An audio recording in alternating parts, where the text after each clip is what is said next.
penasihat hukum dan para hadirin yang saya hormati. Pertama-tama saya ingin menyampaikan terima kasih pada Majelis Hakim atas kesempatan yang diberikan kepada saya berkaitan dengan persoalan yang terjadi saat ini, di mana saya diajukan di hadapan sidang. Jelas apa yang saya utarakan di Kepulauan Seribu bukan dimaksudkan untuk menafsirkan surat Al-Maidah 51, apalagi berniat menista agama Islam, dan juga berniat untuk menghina para ulama.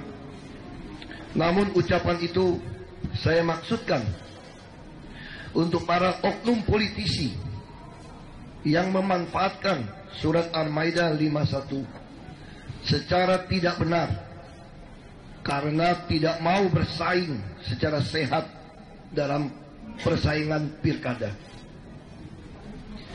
Ada pandangan yang mengatakan bahwa hanya orang tersebut dan Tuhanlah yang mengetahui apa yang menjadi niat pada saat orang tersebut mengatakan atau melakukan sesuatu. Dalam kesempatan ini, di dalam sidang yang sangat mulia ini, saya ingin menjelaskan apa yang menjadi niat saya pada saat saya berbicara di Kepulauan Seribu tersebut. Dalam hal ini, bisa jadi tutur bahasa saya yang bisa memberikan persepsi atau tafsiran yang tidak sesuai dengan apa yang saya niatkan atau dengan apa yang saya maksudkan pada saat saya berbicara di Kepulauan Seribu. Majelis Hakim yang saya muliakan, izinkan saya untuk membacakan salah satu subjudul dari buku saya yang berjudul Berlindung di Balik Ayat Suci, ditulis pada tahun 2008. Saya harap dengan membaca tulisan di buku tersebut, niat saya yang sesungguhnya bisa dipahami dengan jelas. Isinya sebagai berikut. Saya kutip: selama karir politik saya dari mendaftarkan diri menjadi anggota partai baru, menjadi ketua cabang, melakukan verifikasi, sampai mengikuti pemilu, kampanye pemilihan bupati, bahkan sampai gubernur, ada ayat yang sama yang saya begitu kenal digunakan untuk memecah belah rakyat dengan tujuan memuluskan jalan meraih puncak kekuasaan oleh oknum yang kerasukan roh kolonialisme. Ayat ini sengaja disebarkan oleh oknum-oknum elit karena tidak bisa bersaing dengan visi, misi, program, dan integritas pribadinya. Mereka berusaha berlindung di balik ayat-ayat suci itu agar rakyat dengan konsep seiman, tanda kutip, memilihnya. Dari oknum elit yang berlindung di balik suci, ayat suci agama Islam, mereka menggunakan surat Al-Maidah 51. Isinya melarang rakyat menjadikan kaum Nasrani dan Yahudi menjadi pemimpin mereka, dengan tambahan, jangan pernah memilih kafir menjadi pemimpin. Intinya, mereka mengajak agar memilih pemimpin dari kaum yang seiman. Padahal setelah saya tanyakan kepada teman-teman, ternyata ayat ini diturunkan pada saat adanya orang-orang muslim yang ingin membunuh Nabi besar Muhammad dengan cara membuat koalisi dengan kelompok Nasrani dan Yahudi di tempat itu. Jadi jelas bukan dalam rangka memilih kepala pemerintahan.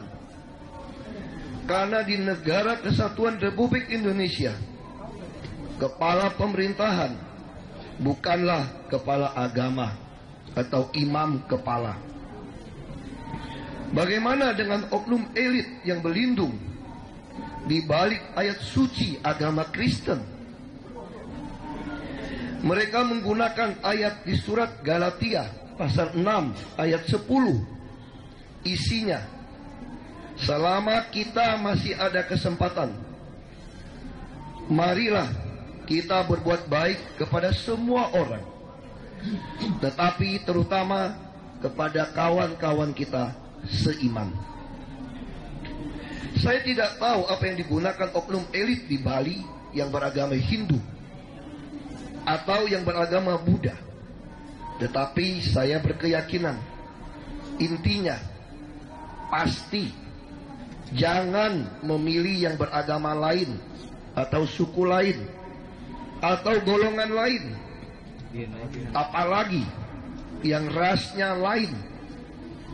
Intinya, pilihlah yang seiman sesama kita, dalam kurung suku, agama, ras, dan antar golongan. Mungkin ada yang lebih kasar lagi, pilihlah yang sesama kita manusia, yang lain bukan, karena dianggap kafir atau najis atau binatang.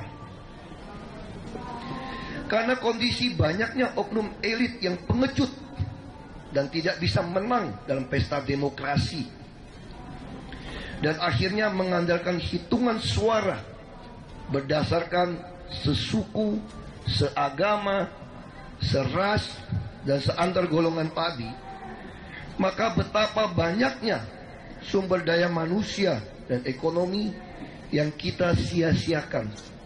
Seorang putra terbaik bersuku Padang dan Batak Islam tidak mungkin menjadi pemimpin di Sulawesi, apalagi di Papua.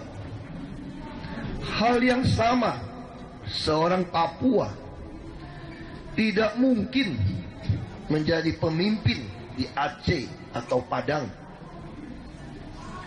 Kondisi inilah yang memicu kita tidak mendapatkan pemimpin yang terbaik dari yang terbaik, melainkan kita mendapatkan yang buruk dari yang terburuk. Karena rakyat pemilih memang diarahkan, diajari, dihasut untuk memilih yang sesuku, seagama, seras, dan antar golongannya saja. Singkatnya, hanya memilih yang seiman, kasarnya yang sesama manusia. Demikian kutipan dari buku yang saya tulis tersebut. Majelis Hakim yang saya muliakan, dalam kehidupan pribadi saya banyak berinteraksi dengan teman-teman saya yang beragama Islam, termasuk dengan keluarga angkat saya, almarhum Haji Andi Baso Amir, yang merupakan keluarga muslim yang taat. Selain belajar dari keluarga angkat saya juga belajar dari guru-guru saya yang taat beragama Islam dari kelas 1 SD negeri sampai dengan kelas 3 SMP negeri. Sehingga sejak kecil sampai saat sekarang saya tahu harus menghormati ayat-ayat suci Al-Quran. Jadi saya tidak habis pikir mengapa saya bisa dituduh sebagai penista agama Islam. Saya lahir dari pasangan keluarga non-muslim, Bapak Indra Cahaya Purnama dan Ibu Bunyarti Ningsi alias Tung Kim Nam dan Bun Nem Jau. Tetapi saya juga diangkat sebagai anak oleh keluarga Islam asal Bugis bernama Bapak Haji Andi Baso Amir dan Ibu Haja Misribu binti Acah. Ayah angkat saya, Andi Baso Amir, adalah mantan Bupati Bone tahun 1967 sampai tahun 1970. Beliau adik kandung mantan Panglima Angkatan Bersenjata Republik Indonesia, almarhum Jenderal TNI Purnawirawan Muhammad Yusuf.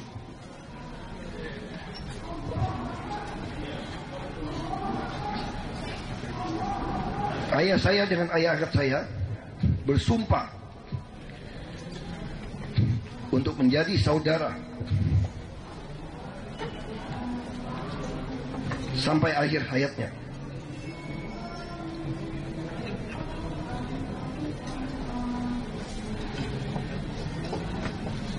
Kecintaan kedua orang tua angkat saya kepada saya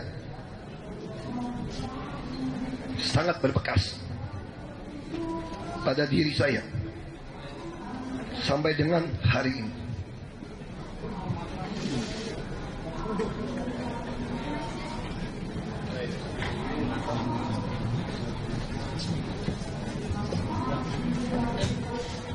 Bahkan uang pertama masuk kuliah S2 saya di Prastia Mulia dibayar oleh kakak angkat saya, Haji Anarta Amir, yang juga hadir di persidangan ini.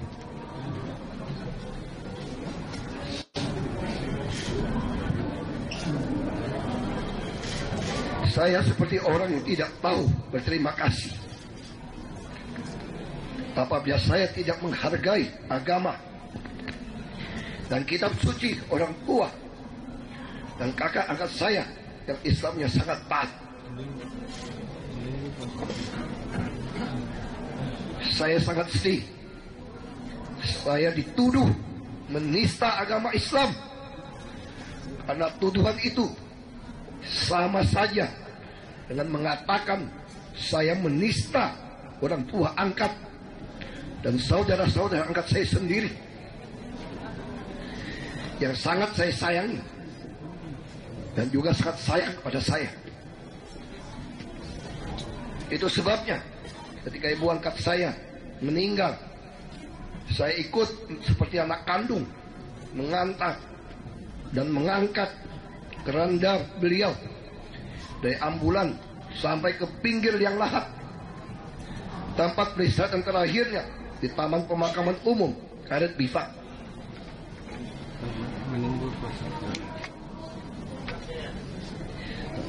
Sampai sekarang saya rutin berziarah ke makam ibu angkat di Karet Bifak.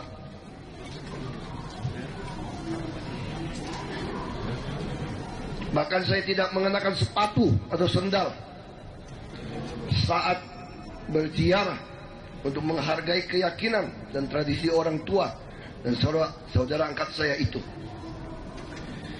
Yang membuat saya juga selalu mengingat almarhumah ibu angkat saya adalah peristiwa pada saat saya maju sebagai calon wakil gubernur DKI Jakarta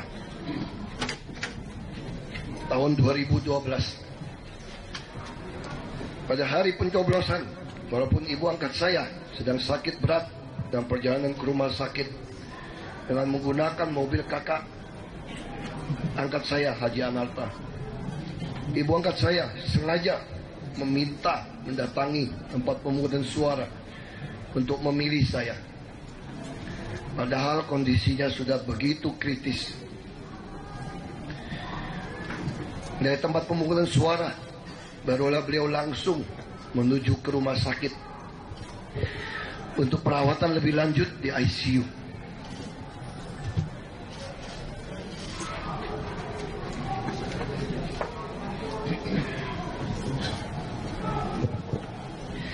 Sudah dirawat selama 6 hari. Ibu berdoa dan berkata pada saya, dan masih terus saya ingat, dan masih akan saya ingat. Kata beliau,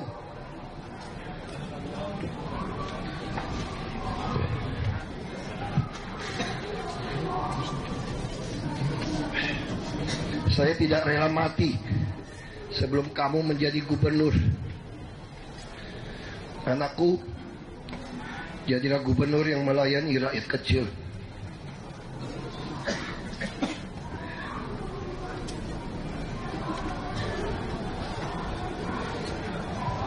Ternyata Tuhan mengabulkan doa ibu angkat saya.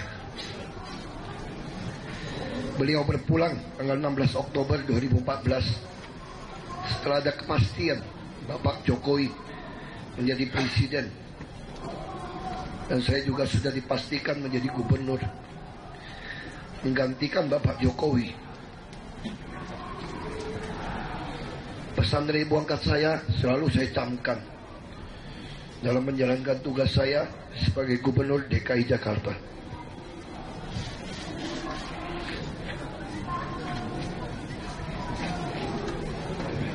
Mohon maaf Pak Hakim.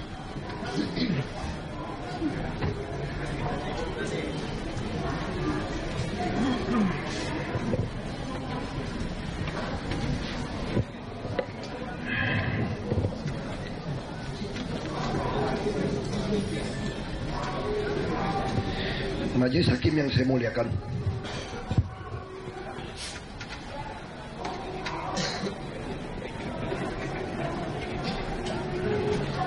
sebelum menjadi pejabat secara pribadi, saya sudah sering menyumbang untuk pembangunan masjid di Belitung Timur, dan kebiasaan ini tetap saya teruskan saat saya menjadi sebagai anggota DPRD tingkat 2 Belitung Timur dan kemudian sebagai Bupati Belitung Timur. Saya sudah menerapkan banyak program membangun masjid, musola dan surau, dan bahkan merencanakan membangun pesantren dengan beberapa kiai dari Jawa Timur. Saya pun menyisihkan penghasilan saya sejak menjadi pejabat publik minimal 2,5% untuk disedekahkan, yang di dalam Islam dikenal sebagai pembayaran zakat, termasuk menyerahkan hewan kurban atau bantuan daging di hari raya Idul Fitri dan Idul Adha.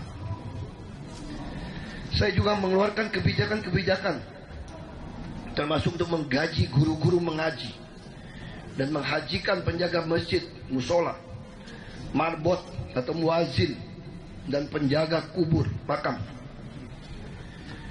Hal-hal yang telah saya lakukan di Belitung Timur saat menjabat sebagai bupati, saya teruskan ketika tidak menjadi bupati lagi, sampai menjadi anggota DPR RI daerah pemilihan Bangka Belitung, sebagai wakil gubernur dan juga sebagai gubernur DKI Jakarta. Saat ini pun tetap saya lakukan.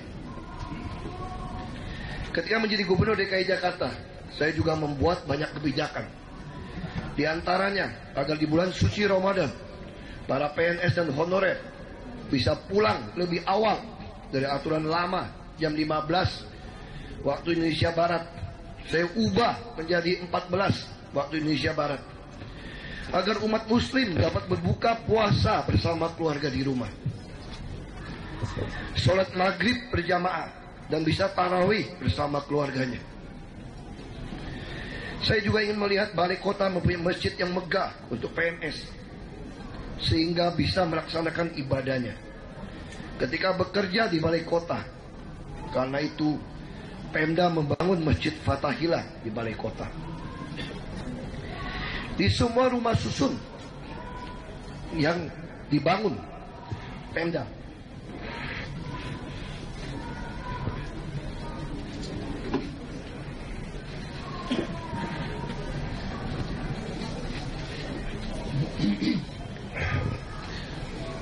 di semua rumah susun yang dibangun Pemda juga dibangun masjid. Bahkan di Danmogot, salah satu rusun yang terbesar, kami telah membangun masjid besar dengan bangunan seluas 20.000 meter persegi, agar mampu menampung seluruh umat muslim yang tinggal di rusun Danmogot. Kami jadikan masjid tersebut sebagai salah satu masjid raya di Jakarta. Kami akan terus membangun masjid raya besar di setiap rusun. Kami akan terus membantu pelaksanaan masjid yang ada dengan cara Pemda akan membeli lahan yang ada di sekitar masjid. Sebagaimana beberapa kali saya sampaikan dalam pertemuan-pertemuan dengan tokoh-tokoh Islam maupun pengurus Dewan Masjid Indonesia di Balai Kota. Para marbot dan penjaga makam juga Pemda umrohkan. Kami juga membuat kebijakan bagi PNS menjadi pendamping Haji Kloter DKI Jakarta. Saya berharap bisa melaksanakan amanah orang tua dan orang tua angkat saya untuk melanjutkan tugas saya sebagai gubernur di periode yang akan datang, sehingga cita-cita saya untuk memakmurkan umat Islam khususnya di Jakarta dapat terwujud. Majelis Hakim yang saya muliakan, saya berani mencalonkan diri sebagai gubernur sesuai dengan amanah yang saya terima dari almarhum Gus Dur, bahwa gubernur itu bukan pemimpin tetapi pembantu atau pelayan masyarakat. Itu sebabnya dalam pidato saya setelah pidato almarhum Gus Dur pada tahun 2007, saya juga mengatakan bahwa menjadi calon gubernur sebetulnya saya melamar untuk menjadi pembantu atau pelayan rakyat. Apalagi saya melihat adanya fakta bahwa ada cukup banyak partai berbasis Islam seperti di Kalimantan Barat, Maluku Utara, dan Solo juga mendukung calon gubernur, bupati, wali kota non-Islam di daerahnya. Untuk itu, saya mohon izin kepada Majelis Hakim untuk memutar video Gus Dur yang meminta masyarakat memilih Ahok sebagai gubernur saat Pilkada Bangka Belitung tahun 2007 yang berdurasi sekitar 9 menit. Apakah diizinkan, Majelis Hakim yang mulia?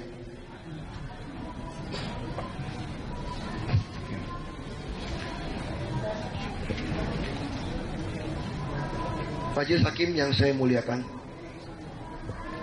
saya ini hasil didikan orang tua saya, orang tua angkat saya, ulama Islam di lingkungan saya, termasuk ulama besar yang sangat saya hormati, yaitu almarhum Kiai Haji Abdurrahman Wahid,